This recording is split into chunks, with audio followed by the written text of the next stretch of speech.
Hey guys, today I'm here at Newmarket station and today I'm catching the Cleveland train to Coorparoo. Now my train leaves in 3 minutes and I'm so excited. This is a very rare service at Newmarket station and it only happens during track closures. So this is very rare train spotting and train route to see at Newmarket station. I'm so excited. My train is on platform 1, so I'm walking to platform 1 now. I can't wait to catch this train. This is like a once in a lifetime thing. You rarely see this at Newmarket.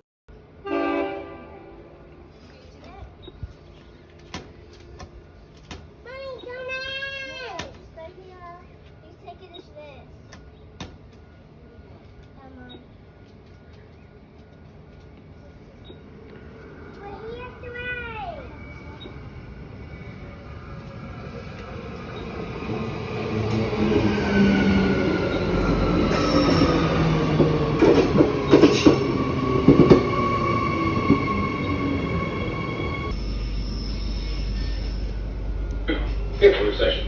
Platform on the right hand side in direction of travel. I have made it to Coorparoo station. It only took 31 minutes, which is not bad from Newmarket. It's a very quick trip. Not too bad. And it was very crowded, the train, which is good to see people using the trains 50 cents. And just checking out the train station, and I'll film a couple of videos in Coorparoo, so stay tuned for that.